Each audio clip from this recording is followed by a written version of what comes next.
मैं खिलाड़ी इतने भी यीशु ने बताया, जो यीशु बताए कौन रोक सकता है? Hallelujah, hallelujah. सो जितनों के पास कलामे मुकद्दस है मेरे साथ बोले।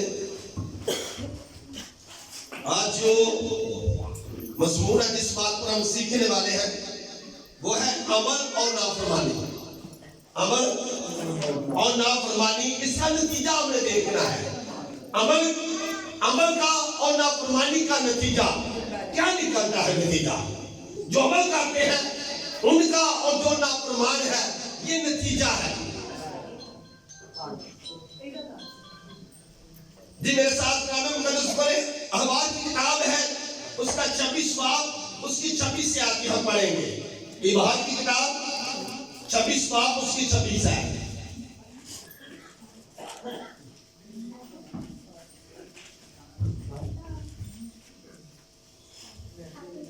और जब मैं तुम्हारी रोटी का सिलसिला तोड़ दूंगा, और जब मैं तुम्हारी रोटी का सिलसिला तोड़ दूंगा, तो 10 औरतें एक ही तंदूर में तुम्हारी रोटी पकाएंगी।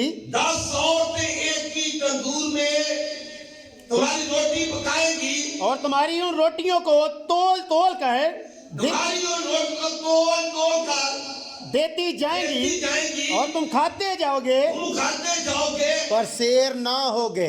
शेर ना होगे। पाकलम का पढ़ा और सुना जाना हम सब के लिए वैसे बरकत हो। बड़ी संजीदगी के साथ आप अपनी जगहों पर बैठ सकते हैं।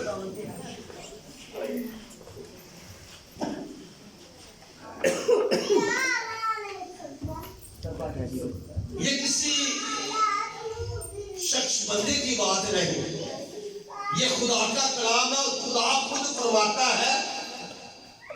और जब मैं तुम्हारी रोटी का सिलसिला तोड़ दूंगा तो 10 औरतें एक ही तंदूर में तुम्हारी रोटी पकाएगी, और तुम्हारी उन रोटियों को तोड़ तोड़ कर देती जाएंगी, और तुम खाते जाओगे पर शेर रचोगे नहीं।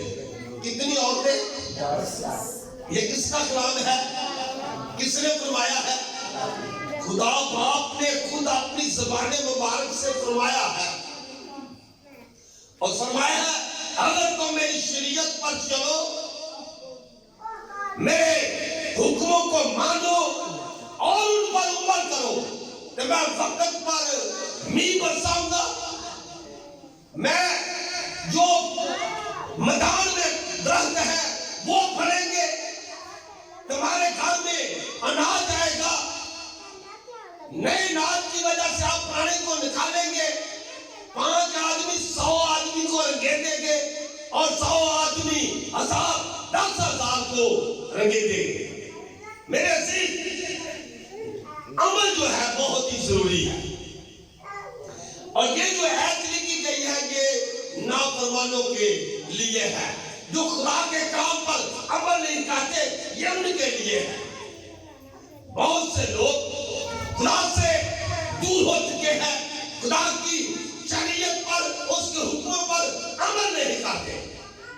कलाम में वाज़ेह लिखा गया है, कलाम में वाज़ेह फरमाया गया है, लेकिन खुदा की आवाज को सुनकर कान के पीछे, अपनी पीठ के पीछे फेंक देते, अपना कान फेर लेते हैं। और जो खुदा के कलाम को नहीं सुनता, अपना कान फेर लेता है, वो उस पर नागहान फंदा पड़ेगा, आफत आ जाएगी। और जो लिखा है तुम्हारी रोटी का सिलसिला तोड़ दूंगा, खुदा बाप कहते हैं मैं तुम्हारी रोटी का सिलसिला ही तोड़ दूंगा।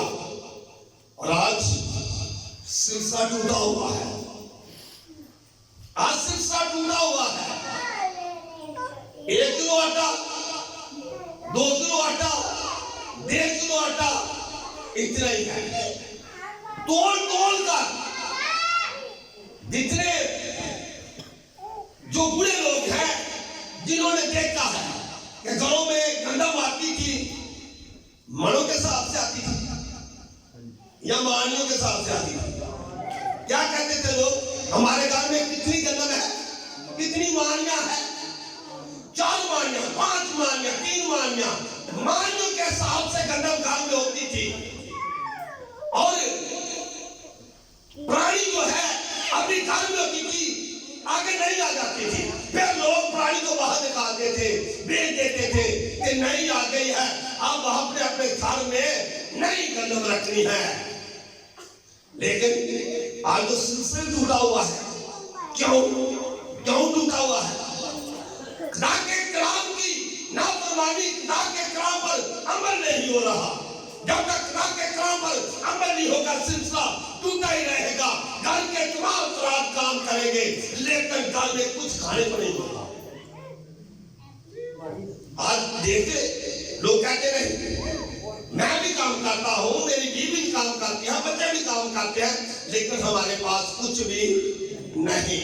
लेकिन मजदूर अपनी मजदूरी सराहदा पहली में जमा करता है, हवा आती है उड़ा ले जाती है। बड़े दादिया जो मेरे अच्छा 2000 ले गया, 1000 ले गया, उन्होंने पैसे देते ही नहीं जमा दिए, नहीं गिनते पैसे। अब तेरे पैसे की जिम्मेदारी खुदा की है, क्योंकि वक्त और पैसा रुपया खुदा का है। बात सिर्फ इतनी है, नाफरमानी है। तुम दिल लगाकर मेरी इबादत करो। फरमाबरदारी क्या है? इबादत का नाम फरमाबरदारी है या नाफरमानी है? क्या है? फरमाबरदारी है। तो अगर नहीं करते तो फिर हम क्या है? नाफरमान है। तो नाफरमानों के ताल्लुक से लिखा है, मैं तुम्हारी रोटी का सिलसिला तोड़ दूंगा, तुम्हारे घर में खाने के लिए कुछ नहीं होगा। उस वक्त जब आप नाफरमान होंगे, मेरी शरीयत पर नहीं, मेरे कानून पर अमल नहीं करोगे, उस वक्त मैं तुम्हारी रोटी का सिलसिला तोड़ दूंगा। घर में खाने के लिए कुछ न होगे, एक वक्त खाएंगे, दूसरे का पता ही नहीं मिलना है या नहीं। लेकिन सबके घरों में कहा था इबादत होनी, वो भी बड़ी अहम बड़ी इबादत, शायद वाणी की इबादत, लेकिन फिर भी कान फेर लिया। फिर कहते हैं घर में कुछ नहीं, पादी साहब दुआ करें, पादी साहब तो दुआ करेंगे, ऊपर से सामान बंद हो जाए तो सामान तो आपने खोलना है। पादी सामान पर नहीं करेगा, दुआ ही करेगा, खुदा का मिन्नत भी करेगा। लेकिन अगर खुदा आपने सामान बंद कर दिया है, आप अब सामान खोलते नहीं। एक गीत गाते हैं, तेरे दिल के यीशु खातिर खोल दे तू दरवाजा, कुंडी आप अंदरों मारिए तो पादी बाहू के खोल लवे, कुंडी जो आप मारते नहीं अंदरों, तो पादी साहब के अंदर बाड़ी के दरवाजा खोलना, मैंने चंद टप के जान उन्हें बताया करेगा चोर डाकू। जो दरवाजे में से गुजरता है वो घर का मालिक है, जो की दीवार बनाकर जाता है वो चोर और डाकू है।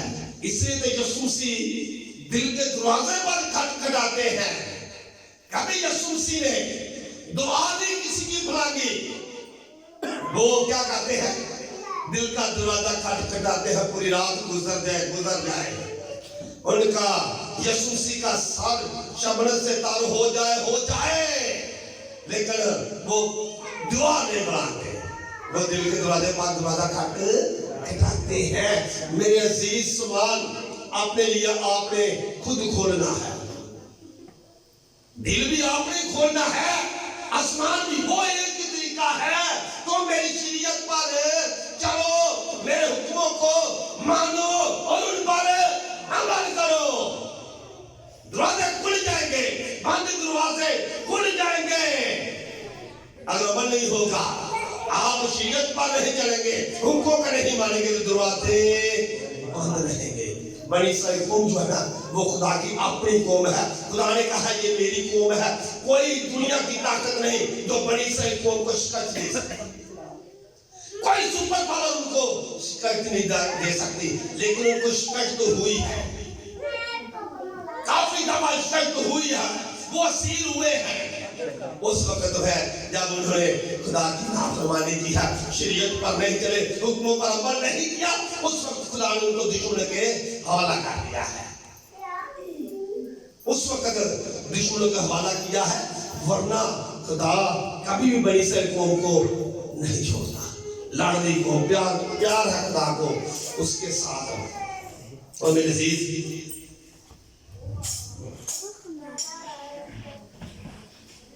खुदा जब नाफरमानियां बताते हैं तो फिर खुदा पर किसके हवाले में कर देता है। एक आयत पढ़ दे, 16वीं आयत पढ़ दे, सभी बात की 16वीं आयत बड़े गौर से आपने सुन लिया। ये आम बीमारी है जिनका जिक्र होने लगा है, आप इस जिंदगी पर गौर करिए। 16वीं आयत जल्दी जरा पढ़े। तो मैं भी तुम्हारे साथ इस तरह पेश आऊंगा, मैं भी तुम्हारे साथ इस तरह पेश आऊंगा कि दहशत दहशत और तप और दिक्क और बुखार को तुम पर मुकर्रर कर दूंगा।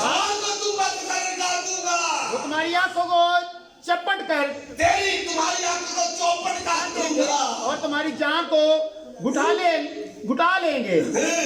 तुम्हारी आंखें चौपट हो जाएंगी बुखार की वजह से। मजाकी में गर्म हो गई, अखा के वक्त में डांडियां बांधी ना हो, कहने देखोगे खोलो हका निकाल लेंगे। किस वक्त ये नाफरमानी की वजह से खुदा कहता है मैं बहार को, ताकदीक को, दहशत को तुम पर मुकर्रर कर दूंगा। आपके सिर्फ परेशानी आप लगी रहेगी, आपको बहार का भी जाए नहीं छोड़ेगा। किस वक्त नहीं छोड़ेगा? जब आप हुक्मों पर अमल नहीं करेंगे। नतीजा यही है, अगर आपके साथ बरकत नहीं, आप अमल नहीं कर रहे, आपके घर में बरकत नहीं आई, बरकत नहीं तो मैं लानत है, और लानत यही करेगा। बुखार आपको नहीं छोड़ेगा, तकलीफ आपको नहीं छोड़ेगा, खांसी आपको नहीं छोड़ेगी, बाहर कोई आपके पीछे बीमारियां लगी रहेंगी, आप आगे भागते रहेंगे। आप बीमारी एक रास्ते जाएंगे, आप साथ साथ राहों से भागेंगे, कभी इस डॉक्टर के पास, कभी उस डॉक्टर के पास, साथ डॉक्टर फिरेंगे, इलाज नहीं होगा। क्यों? इसलिए कि आप उसकी शरीयत पर चल नहीं रहे, हुक्मों को मान नहीं रहे और अमल नहीं कर रहे। अगर आपकी जिंदगी में, मेरी जिंदगी में, आप सबकी जिंदगी में, सुनने वालों की जिंदगी में अमल आ जाए तो मेरे अजीज 5 रोटी काफी है। यहाँ तो 10 और रोटी खा रही है एक आदमी के लिए, वो सेव नहीं होता। और अगर आपके घर में रोटियों पर बरकत आ जाए तो 5 रोटियां काफी है। 5 रोटियां, सिर्फ 5। आप जानते हैं 5 रोटियों ने क्या काम किया है? 5 रोटियां और 2 मछलियां जो है उन्होंने क्या काम किया है? 5000 मर्द, औरतें, बच्चे इनके अलावा है। ये तो औरतें ही है, मर्द ही है सिर्फ। बड़ी भीड़ है जिन्होंने 5 रोटियां 2 मछलियां खाई है। बरकत आई है 5 रोटियों में। जब बरकत आ जाए तो 5 ही काफी है। आपके घर में थोड़ा सा आटा ही काफी है, थोड़ा सा तेल ही काफी है। अगर उसमें बरकत हो तो बरकत कैसे आएगी? अमल के साथ। अमल नहीं करेंगे, बरकत नहीं आएगी। अपना कान फेर लेंगे, बरकत नहीं आएगी। कलाम नहीं सुनेंगे, कलाम नहीं पढ़ेंगे, गीत नहीं गाएंगे, गीत नहीं सुनेंगे, दूसरों की मुखालफत में लगे रहेंगे, तो फिर बरकत कैसे आएगी? अगर बरकत नहीं है तो फिर अमल बहुत ही जरूरी है। बरकत अमल के साथ है। मेरे खुदा यीशु मसीह के पास 5 रोटियां आती हैं, 2 मछलियां, एक छोटे से बच्चे के पास है, बच्चे को बढ़ाया जाता है, 5 रोटियां ली जाती हैं और खुदा यीशु मसीह ने आसमान की तरफ रोटियां को उठाया है, बरकत दी है और कहा है इन सबको बिठाओ, किनारों में बिठा दो। किनारों में बैठ गए, यीशु मसीह शिगिर्दों को देते गए और शिगिर्द लोगों को देते गए। लोगों ने खाया, जब सब खाकर सेल हुए, यीशु मसीह ने फरमाया बचे हुए टुकड़ों से टोकरे भरो, ये टुकड़े जाया ना हो। 12 टोकरे बच गए। 12 टोकरे, रोटियां 5 हैं तो टोकरे कितने हैं? पाना है, ये है बरकत। अगर बरकत आ जाए थोड़े में ज्यादा हो जाता है। हालेलुया, यही बात है, बरकत ही नहीं। और एक और वाक्या है, यीशु मसीह के पास 7 रोटियां आती हैं, शिगिर्दों के पास से 7 रोटियां निकलती हैं, 4 मर्द औरतें बच्चे ज्यादा, 7 टोकरे डाल लेते हैं। टुकड़े तो बचे हुए हैं ना, उनके 7 टोकरे। ये बरकत है, ये बरकत है, अमल करने की बात है। और मेरे सीध में है कि आपको वाकया सुनाने लगा हूं एलिया नबी का। एलिया नबी को खुदा ने बेटा सारपत लगकर चला जा, एक मेवा का मैंने बंदोबस्त किया है, वो तुझे पालेगी, तू वहां जा। एलिया जाता है और सौरे से कहता है मुझे पानी पिला, मुझे पानी पिला। ये तो मुखातब करने की बात थी, अपनी तरफ रजूल लगाने की बात थी, बात करने का एक सिलसिला था, मुझे पानी पिला। ठीक उसी तरह जिस तरह खुदा यीशु मसीह ने वो कुएं पर शामिल होने से कहा मुझे पानी पिला, उसी तरह हम यीशु मसीह ने कलाम करना, तुझसे बात करनी थी, पानी मांगा और उसने कहा तू यहूदी, हम सामरी, यहूदी सामरी से कोई बटाव नहीं रखते, तू ऊंची को ऊंचा को वाला, हम नीचे, हमारा तुम्हारा लेन देन नहीं है, तुम तो हमारी छूट की बीमारी समझते हो। लेकिन यीशु ने कहा अगर तू मुझसे जानती, मुझसे पानी मांगती, तो मैं तुझे जिंदगी का पानी देता, तू पीती, तेरे अंदर पानी की नदियां जारी हो जाती। यह एलिया भी कहता है मुझे पानी, मुझे पानी चाहिए। जब पानी लेने चली औरतों को, बेवा औरत कहता है एक टुकड़ा रोटी का बना। कितनी रोटी मांगी है? एक टुकड़ा रोटी का मांगा। अब वो सोचती है एक मुट्ठी आटा है, कितना आटा है? एक मुट्ठी आटा है, थोड़ा सा कुकी में तेल है, खाना है, दोनों माँ बेटे को फिर मर जाना है। अब उस औरत का ईमान देख के उसने कहा, उसने सोचा कि खाने खाकर भी मरना है, अगर ना खाएंगे तो भी मरना है। नबी की बात अहम है, नबी की बात मानी जाए, नबी को खाना खिलाया जाए। उसने वो जो एक मुट्ठी आटा है वो पकाया है, नबी के सामने रखा है, नबी ने खाया है। और कलाम मुकद्दस में लिखा है जब तक कहत रहा काल रहा, उसने इसने उसके सारे कुनबे ने खाया और आटा खत्म नहीं किया। कितने लोगों ने आटा खाया है, रोटी खाई है? इसने, नबी ने खाई है, उसने, दोनों माँ बेटों ने खाई है और उस औरत के कुनबे ने खाई है। और मट्टी में से आटा खत्म, जो इतना आटा था, इतनी मानिया कनक की एक मुट्ठी, मुट्ठी किसे कहते हैं? एक पेड़े, एक पेड़ आटा कितने लोग का खा लेगी? जब तक कहत रहा, जब तक आसमान से मीना बरसा, वो भी खाता रहा, वो भी खाते रहे और कुर्बा भी खाता रहा। मेरे अजीज, अमल की जरूरत है। बेवा ने अमल किया, नबी की बात पर अमल किया। आज पादरी को समझने को नहीं है, पादरी कुछ करते ताकि समझ जाए, अरे हमें लगा साले भर नहीं है ना, पादरी से खिलाफ गाले करके ना पिछू न कराया करो, ऐ नहीं कोई भी खाना ना कराया करो। खास करके जो रूहानी समझते हैं अपने आप को, बाप बेटा गुल कुद्दस को मानने वाले जो है, इतनी की बात बता रहा हूँ। मेरे शीश नबी की बात मानी गई और जब तक जमीन पर बारिश ना हुई, पानी ना बरसा, जब तक कहत साली रही, जब तक नया अनाज ना आया, ये वो और कुर्बा खाता ही रहा।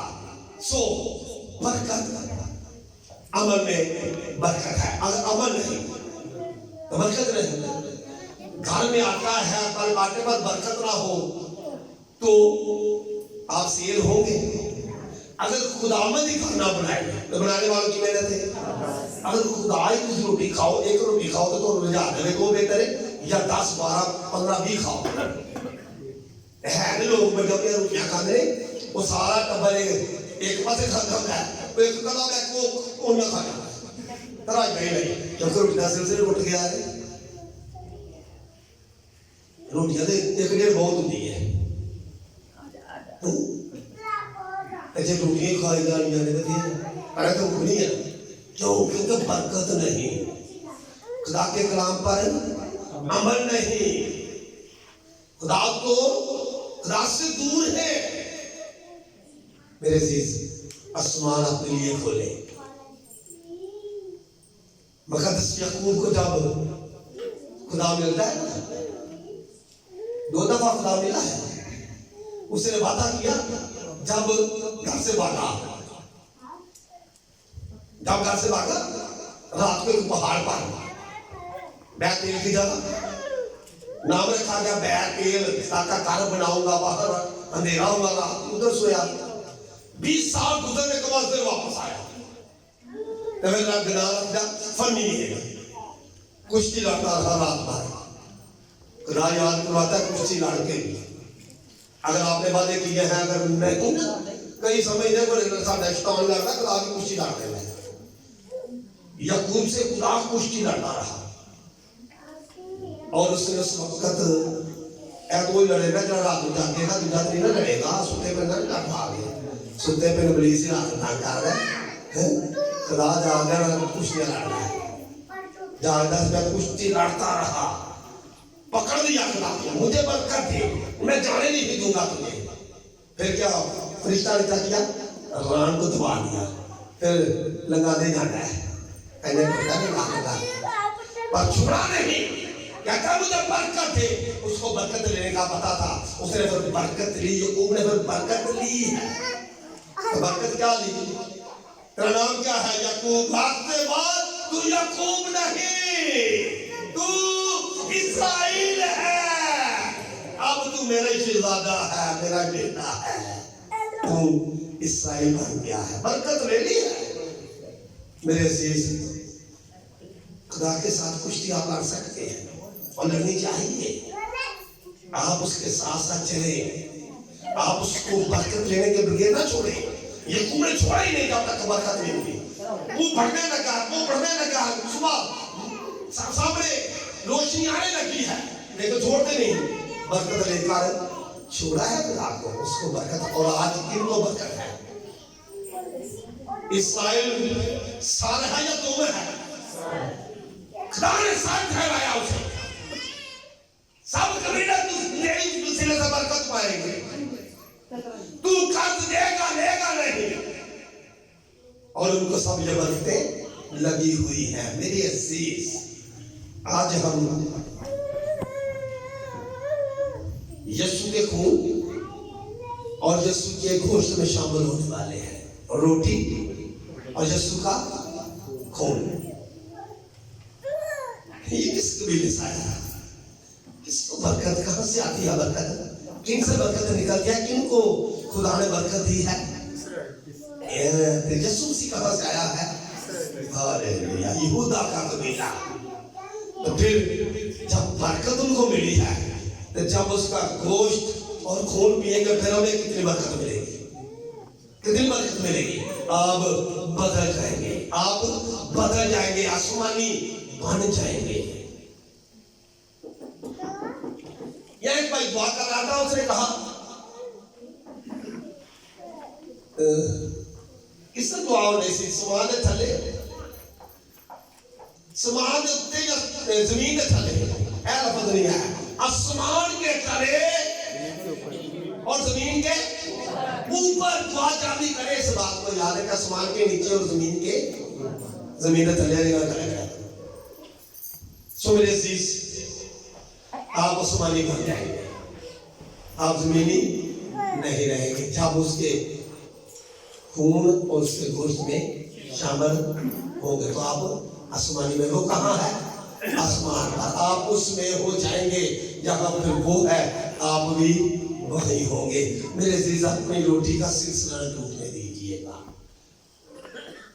रोटी का सिलसिला टूटने दीजिएगा इबादत करते रहिए क्योंकि यही उनको बड़ा हम यही लिखा है तू मेरी बात का मैं तेरे रोटी और पानी पर और तेरे बीच में से बीमारियों को ना तपती को होगा, ना दहशत होगी, ना बहार होगा, कुछ भी नहीं होगा। बात इतनी है। अमल और नाफरमानी। अमल है तो फिर आपके घर में बरकत है, नाफरमानी है तो फिर आप बागेंद्र में फरदोस में नहीं रह सकते, फिर खुदा की हजूरी में रह नहीं सकते, फिर सुकून में रह नहीं सकते। जितने खुदा की हजूरी में है वो सुकून में है, वो सुकून में है, समझे, वो फरदोस में है। और जितने खुदा की हजूरी से बाहर है वो खुदा की, असल में खुदा की हजूरी तो है जो आपको संभालेंगे। आपने खुदा की हजूरी में रहना है और उसे अव्वल दर्जा देना है और गाते हुए उसकी हजूर। कैसे आना है आपने खुदा के घर में? गाते हुए, लोकलियां चुगलियां गाते हुए ना आया जी। ਜਦੋਂ ਵੀ ਆਵੋ गीत गाते आया थे, मतलब कुछ और गाते टुरे आओ, की गाना गीत गाते आए खुदा दे रसूल, खाब खाते डालते और कामने हुए रसूल आया करके को सब तो बड़ा और आपको अव्वल दर्जा उसका है, वो आपका कभी भी लुट का सिलसिला नहीं टूटने देगा। खुदा के नाम को इसका सब